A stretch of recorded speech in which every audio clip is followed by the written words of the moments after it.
Conosco aqui no estúdio o professor Emanuel Pessoa, que é advogado especializado aí nas questões do direito empresarial.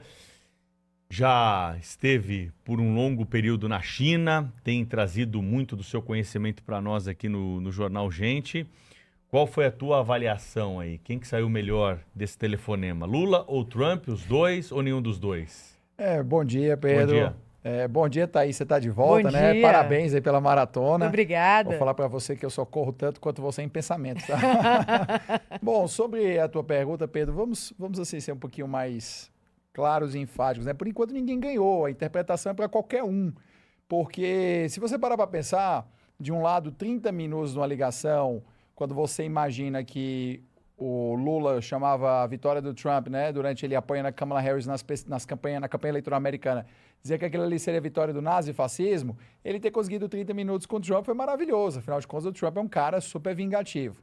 Se você parar para pensar que 30 minutos não dá tempo para resolver as questões comerciais brasileiras com os Estados Unidos e que o Trump designou Marco Rubio para ser o interlocutor, aquilo foi uma derrota flagrorosa do Lula, porque o Marco Rubio, ele é filho de cubanos. Se tem alguém na administração pública do Trump que odeia, abomina, abjura a esquerda latino-americana, chama-se Marco Rubio. Os pais dele são cubanos, embora tenham ido ainda na época do Fulgêncio Batista para os Estados Unidos. Tem a família e todos os outros conterrâneos, ele se elegeu com votos de cubanos lá em Miami nas suas primeiras eleições.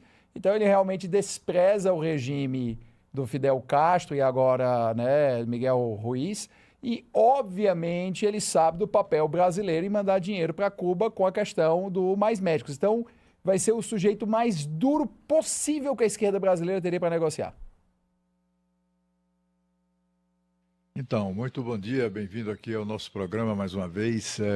O que a gente vê, assim, você tem toda a razão, né? Se tem alguém que conhece bem o Brasil, é Marco Rubio. E essa questão dos mais médicos, ele acusa o governo brasileiro de haver simplesmente explorado a mão de obra dos médicos cubanos, né? Numa relação de trabalho análoga à da escravidão. Foi exatamente isso que o fez proibir a entrada do atual ministro da Saúde do governo Lula, Alexandre Padilha, que foi o ministro que implantou mais médicos lá atrás no governo Dilma Rousseff. Mas, assim, seria tão duro quanto o Marco Rubio, o Scott Bessel, né, que é o chefe do Departamento do Tesouro. É ele o autor, é ele quem assina lá o enquadramento, assinou o enquadramento do ministro Alexandre de Moraes na lei Magnitsky. Quais são as chances que você... Porque, assim, há nos Estados Unidos, a gente sabe, né, no governo americano tem uma situação muito curiosa, quer dizer, o presidente da República pode muito, mas não é um poder absolutista, nem mesmo em relação à própria estrutura do governo norte-americano, né? Quais são as chances efetivas que você vê, por exemplo, de não apenas de reversão do tarifaço, mas de reversão dessas sanções que foram aplicadas? Todas elas, ou nasceram com Marco Rubio ou passaram por ele, né? Quais são as chances de reversão dessas medidas? Cláudio, bom dia. Me permita só discordar da sua análise que seria tão duro com o Scott Bessent, porque não seria nem de longe. Para o Scott Bessent seriam apenas negócios. Para o Marco Rubio são duas coisas. Primeiro, ele é político, então ele depende de votos. Assim, ele vai tomar as medidas que sejam mais populistas. E isso pode significar, no caso, uma demonstração de força e dureza contra o Brasil, se você considerar que o eleitorado dele é a direita latino-americana que vive nos Estados Unidos. Então, ele tem um incentivo eleitoral muito mais forte para ser rigoroso com o Brasil. E o segundo é que, para ele, o assunto também é pessoal.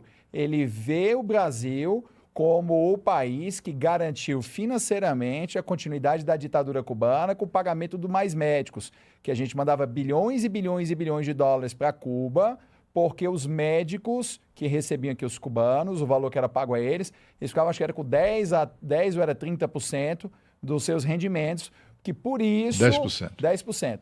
Que por isso muitos procuradores do trabalho aqui na época tentaram dizer que aquilo era análogo à escravidão, porque você não consegue imaginar se o Ministério Público do Trabalho amanhã descobre que uma fazenda está com os funcionários que têm 90% do salário retido, se amanhã não vai todo mundo preso por analogia à escravidão. Então é óbvio, né, e o óbvio muitas vezes precisa ser dito, tem um ensaísta americano que dizia que um longo hábito de não pensar que alguma coisa é errada faz parecer que aquilo está correto, e não está correto. Reter 90% ou 70% do salário de qualquer pessoa não está correto nunca. É escravidão. Não interessa se você acha que o Lula é a reencarnação de Jesus Cristo, pare para pensar se alguém retesse 90% do seu salário para mandar para um terceiro a título de comissão ou do que for. É óbvio que aquilo são condições análogas à escravidão. Então, o Rubio o odeia completamente. Então, você tem 2 pontos bem negativos. A respeito do que você questionou também sobre as sanções, Cláudio, como isso vai acontecer, a gente precisa entender o seguinte: no final do dia, o Trump ele tem um estilo de negociar que ele começa duro, depois ele dá uma cortesiazinha, depois ele vai duro de novo. O que pode acontecer aqui? Se o Lula fosse para a Casa Branca, e tanto é por isso que as autoridades brasileiras não consentiram com o Lula encontrar com o Trump logo depois da Assembleia Geral das Nações Unidas, teria sido muito mais fácil pegar um voozinho para Washington dali, porque eles têm receio de que o Lula protagonizasse a mesma cena que o Zelensky protagonizou, que era ser humilhado na Casa Branca por ser cobrado por problemas do seu governo. O Trump não é um sujeito que tem nenhuma papa na língua com pessoas que estão numa situação mais de dependência dos americanos. Então, seria muito provável que ele iria questionar diante dos jornalistas as decisões do Supremo Tribunal Federal do Brasil e iria perguntar qual era o medo do Lula de concorrer com o Bolsonaro. Seja isso um medo real, não real, mas essa seria a pergunta que seria feita.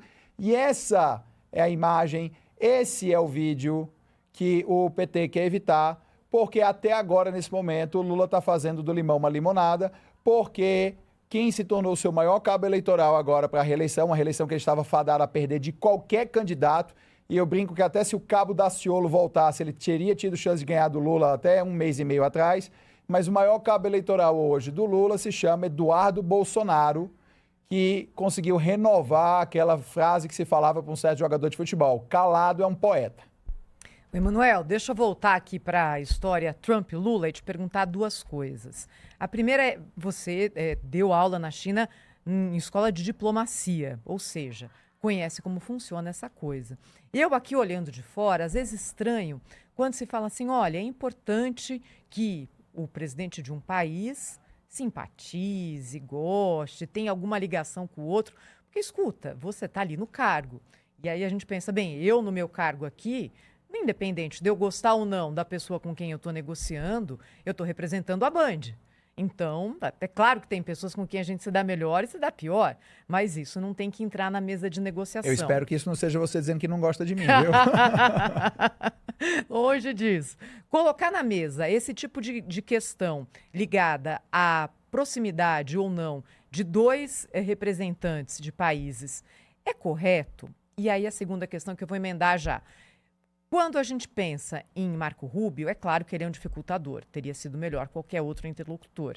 Agora, ele é subordinado a Donald Trump, que falou com o Lula e falou assim, quero fazer negócios com vocês. A vontade do presidente não pode valer mais do que a antipatia do secretário de Estado? Olha, Thaís, vamos... Eu gostei das suas perguntas, né? Aquela famosa bola dura, né? Que você jogou pra mim. Né? Mas vamos lá que esse é legal. Quando você estuda negociação executiva, Thaís, é muito comum o framework que é utilizado na Universidade de Harvard, que é o chamam método Harvard de negociação. Nesse método de negociação, eles têm 7 elementos. E um desses elementos da negociação é o relacionamento, porque, afinal de contas, a gente sempre tem mais facilidade de fazer negócios com pessoas às quais nós temos um bom relacionamento.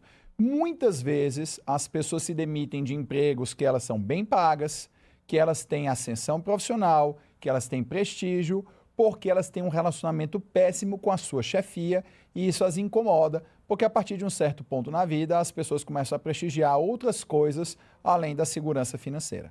Então, da mesma maneira, quando você tem um relacionamento entre países, por mais que eles se baseiem em interesses, e isso no final acaba prevalecendo, nós não podemos nos esquecer que as lideranças são pessoas que ali elas são muitas vezes influenciadas pelos seus desejos, o seu bem-querer ou não um pelos outros. Claro, a gente pode demonstrar que isso nem sempre é o caso, mas veja o seguinte, você acha mesmo que o Xi Jinping gosta do Donald Trump? Não, não. O Donald Trump fala mal da China, qualquer oportunidade que ele tem, ele detona a China de alguma maneira. Então é óbvio que o Xi Jinping não vai gostar do Donald Trump. Isso impede ele de fazer negócio com os Estados Unidos? Não. Mas com toda certeza eles teriam muito menos tempo de discussão, muito menos burocracia, você perderia muito menos tempo com simplesmente jogos de imagens nos quais você já sabe onde vai chegar, mas precisa fazer uma finta, né, para usar o jargão futebolístico, se você tivesse um bom relacionamento. Por exemplo... Mas o governo brasileiro entende isso? Eu acho que o governo brasileiro tem dificuldade de entender até o alfabeto. Mas o governo brasileiro deveria entender isso. Mas, na verdade, brincadeira à parte do governo brasileiro entender o alfabeto, o governo brasileiro está se beneficiando de uma briga com os Estados Unidos, porque foi o que subiu a popularidade do Lula, porque ele usa a cartada da soberania, para dizer que defende a soberania. Então, aquilo tem efeitos eleitorais. Essa conversa já poderia ter acontecido há muito tempo atrás. Houve uma reportagem de outro veículo em que o repórter perguntou para o Lula várias vezes se ele havia ligado para o Trump ou não, e o Lula se esquivou de responder 6 vezes, até dizer, se ele quisesse, ele teria me ligado. Isso parece aquela briga de casal com um imaturo, né?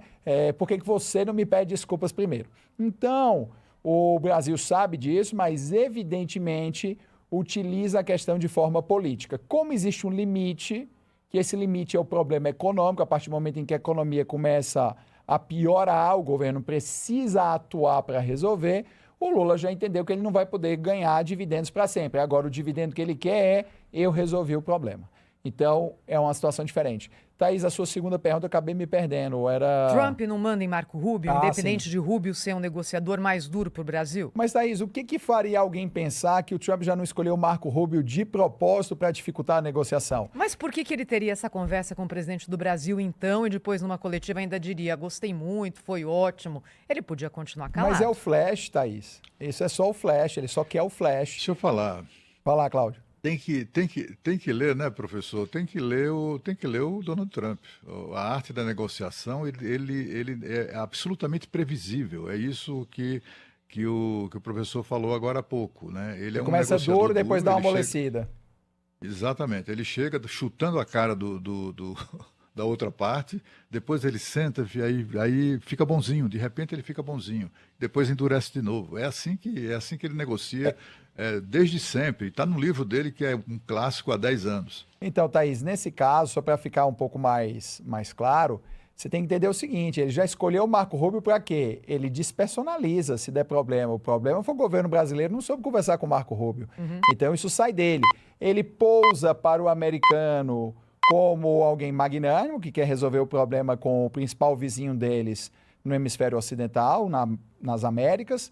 Ele pousa para a população brasileira como alguém que quer resolver o problema, ele apela, de uma certa maneira, para um personalismo que fica parecendo para a população brasileira de que agora o problema vai ser resolvido, ou seja, se não se resolver não é culpa dele. Então, a rigor, o que ele está fazendo aqui é jogar para a Câmara, é para o flash. É simplesmente para ele parecer nas relações internacionais alguém capaz de diálogo. E aí, no final do dia, é o Marco Rubio que leva a fama de durão. Então, Thaís, ele escolheu o Marco Rubio de propósito. Que é bom para o Marco Rubio, como o senhor disse também. Excelente. E fica bom para todo mundo ali para eles. Mas são políticos. Da mesma maneira... Da mesma forma como fica bom para o Lula Fica também. bom para o Lula. Então, foi bom para todos eles na foto, tá? Todos eles na foto. Então, ontem você tinha... Por que o governo brasileiro coloca lá na reunião Geraldo Alckmin, coloca na reunião o Fernando Haddad e coloca o Lula? Os americanos foi só o Trump e o Marco Rubio. Por que tem essa diferença aqui no Brasil com mais pessoas? Porque o Alckmin e o Haddad são políticos de carreira. Então, eles estavam na reunião. O Scott Bessent não é político de carreira, ele não precisa estar na reunião. Então, a foto, o flash, era para os políticos. A realidade, isso é igual campanha eleitoral. Na campanha eleitoral, o político vem, aparece em frente à obra, promete 1 milhão de coisas. 4 anos depois, ele vai fazer a mesma promessa de novo, porque a obra não está pronta. Aí o pessoal fala as 3 possibilidades, né, do Trump encontrar o Lula. Na Malásia é o mais provável, nos Estados Unidos duvido que o Lula tenha coragem. Por mais que o Lula não fale inglês, o que vai evitar um pouco a mesma humilhação do Zelensky, porque vai ter um delay e os tradutores não vão traduzir a mesma virulência, né? Você teria a situação de que ele provavelmente se sujeitaria ao risco de uma humilhação. Mas em Belém é que esse encontro não vai acontecer. Você vai olhar as obras em Belém, você tem certeza que o Força Aérea 1 não consegue pousar na pista em Belém, porque não tem estrutura. Tamanho, né? A pista precisa ter tamanho suficiente. Sim. Vai chegar em Belém, onde é que vai hospedar a comitiva americana? Não tem hotel. Além da falta de interesse do Trump de comparecer a uma COP, né? Claro, o Trump ele é um sujeito que ele nega o aquecimento global. Existindo ou não existindo, o ponto é, ele nega. Então, você acha que ele vai vir para a COP? Não vai vir para a COP. Então, eu acho que assim, até esse convite do Lula de chamar o Trump para a COP é também para marcar ponto e dizer, olha, eu convidei o meu adversário para vir para a COP, olha como eu sou magnânimo. Não tem nada de magnânimo, isso daqui é flash, é notícia, isso é só para a campanha reeleitoral. Besta é quem acredita em altruísmo de político. Muito bem, professor Emanuel Pessoa conosco aqui no Jornal Gente, toda terça-feira discutindo assuntos importantes do momento. Hoje, claro, né, trazendo aí considerações sobre esse telefonema entre Lula e Trump. Valeu, professor, até a próxima, hein? Obrigado, pessoal, fique com Deus. Obrigada, até a próxima. Já já a gente volta com o Jornal Gente, Rádio Bandeirantes e Band News TV.